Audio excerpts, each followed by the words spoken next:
Hello, everyone, and welcome to episode 13 of the One to Ayrshire podcast. Some people might say unlucky number 13, but we say very lucky after today's fantastic result against Celtic. We thought we'd jump on and make sure we got this out to you as quickly as possible to give you all the best reaction to what was a historic game and a historic day as a Kelly fan. As you can see, Kieran is festive already. Everyone's smiling and laughing and everyone's on a high after today. So before we go to Livingston next week and lose 3-0, we'll get this one sorted and we've got it in the bank at least. So it's myself, Adam, alongside Kieran and Andrew, as always. So we'll just go straight into it.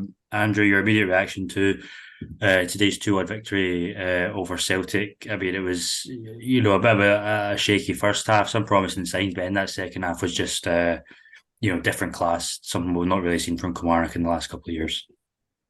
Oh yeah, absolutely. Completely over the moon. Still not came down from it yet, even though we're sitting here many hours after the full time whistle. And yeah, still on the high of that one. It's quite unbelievable how dominant that second half was from a Kilmarnock point of view. As you say, first half a bit shaky at times. Celtic certainly should have had more than the one goal, but you can't take anything away from Kilmarnock, especially in that second half, and thoroughly deserved 3 points. I think if we hadn't got that late winner with Matty Kennedy, I think there would have been a bit of disappointment, if anything, which obviously you wouldn't usually say with a 1-1 draw with Celtic, but there would have been because Kilmarnock were pushing and pushing, and so glad we, got that winner and was able to hold on, especially when 8 minutes was shown up on the board. I think there's an old feeling around Rugby Park that perhaps Celtic would find an equaliser, as they so typically do. But no, thankfully they didn't, and it's a huge 3 points, and hopefully one that we can take on to the future games. But no, absolutely brilliant performance from Kilmarnock.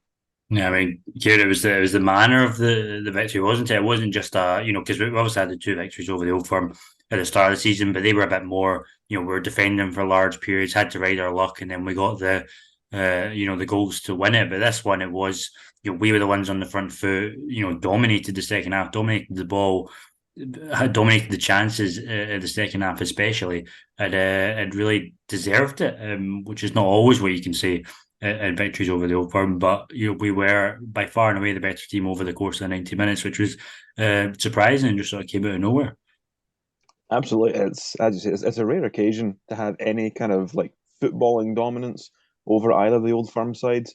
Obviously, it's something that we've kind of not became used to this season, but the majority of the Old Firm games have been victories so far, especially at Rugby Park. I mean, it's a 100% success record against both Rangers and Celtic, if I'm not mistaken, so far in this season. But yeah, it just the second half was just comfortable. It was the strangest thing I've ever witnessed. I think that's why the reaction was it was probably more relief in the end because like just like Andrew was really saying, it would have felt unjust if it wasn't 3 points that we got from today. It was extraordinary. That final 45 minutes and the 8 minutes of magical stoppage time as well, which caused me to have a few breathing issues, but we're fine now. We've slightly recovered. Still not quite down from the high yet, but yeah, it was special. It was different from the other ones. Obviously, in the cup game against Celtic, Marley Watkins just kind of stabbing a chance in when they were down to 10 men didn't really compare to this. This was something different. This was something earned, something deserved. And in the end, it was just a spectacular performance, and it was worthy of the 3 points. Yeah, I mean, I think special is the word for it, isn't it? I mean, just came out of nowhere that performance. Obviously, we had that you had that magical performance midweek. Andrew, a bit of a grinding out. Looked like it was going to be a 0-0. We got the last minute winner through David Watson, and I think if you'd said to Kelly fans, a week ago that we'd be sitting here with 6 points after two of potentially the hardest games you can come up with in a season in Aberdeen away and Celtic at home, you would have thought you were mad, wouldn't you, to say that? But I mean, it just shows you what a difference a week can make. Up to fifth in the table now, 2 points off third, and anything seems possible this season. Oh, absolutely. As you say, a week ago, it was all looking about doom and gloom off the back of that Hearts game as you're looking forward to those next two games away to Aberdeen and home to Celtic, and you're wondering where the points are possibly going to come from in those two games and where you could possibly be sitting in the league table a week later. But we didn't expect to be sitting higher than we were. And obviously, as you said, to get those 6 points in those two games is honestly quite incredible from Kilmarnock, and hopefully something we can build on going into these games before the winter break, where we're going to start to play teams around us in the league table or even below us as well. So, absolutely incredible to have those 6 points. In two totally different games. Obviously, a late winner midweek against Aberdeen, up at Pittodrie, and then today. Also, I don't know about you. There was a bit of, I don't want to say confidence, but I wasn't too worried coming into the game. The results had gone in our favour yesterday. The Celtic team wasn't the strongest team I've ever seen. Obviously, we had a few players back from injury that we perhaps weren't expecting. So it felt like a bit like not a free hit, because obviously you want to try and get as many points as possible in every game, but it didn't feel like there was too much to lose from the game. And it felt like that. And the players in the second half, they just kind of came out the second half and played with no pressure and just played their football, and had Celtic under pressure for the full second 45 minutes. And Celtic never really got out until those eight added minutes at the end, when they tried to push and find their way back into the game. It certainly wasn't a snatch and victory for Kilmarnock. It was well deserved, and Celtic were well beaten in the end.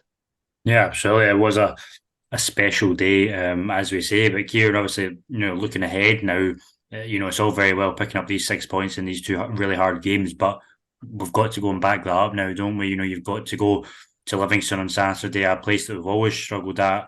Historically, any away game really, to be honest. But we need to go and pick up these 3 points now. Having the monkey off our back, getting that first away win of the season. Livingston in horrendous form. Bottom of the league. Look really, really poor. We've got to go and win this game, don't we? Otherwise, you're sort of back to where you started again, and it makes all the effort of today seem a bit pointless, really, if you don't go and beat these teams that you're expected to beat on the back of getting the results against the big teams. Definitely, and it's that way as well.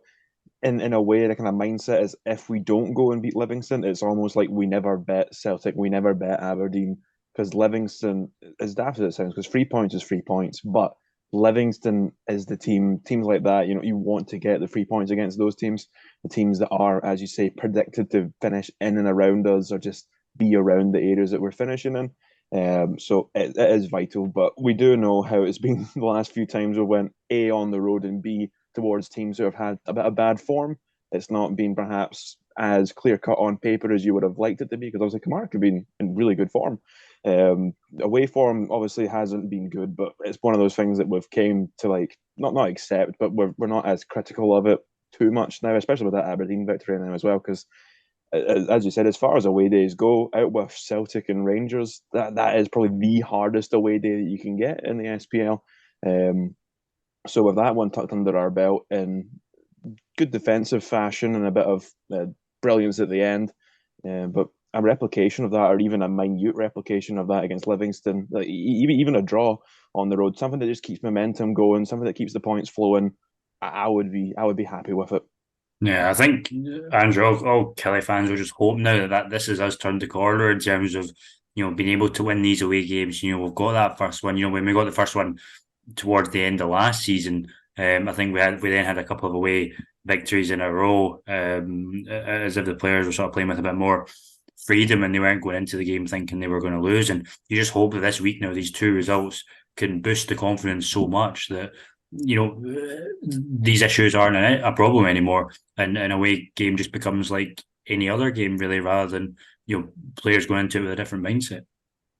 Yeah, absolutely. You would hope that is the case. We've got 5 absolutely massive games between now and the winter break, 3 of which you would look at and hope are, winnable. You could even say must-win games against the likes of Livingston next week, then St Johnstone. We also have a game against Dundee as well. So you'd hope that we'd pick up, almost maximum points in those games if possible. That's what you've got to be kind of targeting. And then the other 2, an away trip to Ibrox, and one to Paisley as well, to face St Mirren. That could be a huge game.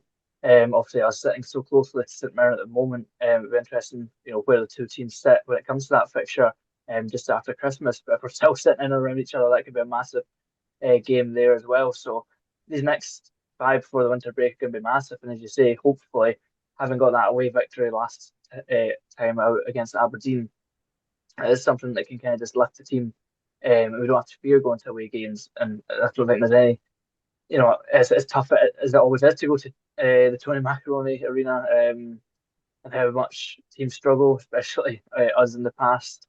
You would like to hope with Livingston not even having any points in our last 6 games, sitting root at the table, it would be typical Kilmarnock to go and then give Livingston 3 points or something like that. But hopefully, Kilmarnock are able to come out of that one with 3 points. And also coming off the back of that victory against Celtic, we had those two victories against the Old Firm at the start of the season, but then we went a bit of a dodgy run after that, losing to the teams and dropping points to the teams around us. So it's important we don't do that again this time, and we actually do take the momentum from beating the big teams into facing these next few games. Yeah, Kieran, as Andrew says, yeah, just taking the long term view at the minute to finish off this short podcast tonight. 4 games left in December. Livingston away on Saturday. Then we've got St Johnstone at home, St Mirren away, and then Dundee at home to finish off the year. You've got to be targeting 10 points from that, don't you? I mean, with any hope, you've got to. You'd hope that we could get the victory against bottom of the table Livingston on Saturday. Win your 2 home games against St Johnstone and Dundee. Although they've really picked it up in recent weeks, St Johnstone especially. So they'll still be tough games, but you've got to be hoping that Kilmarnock can win them.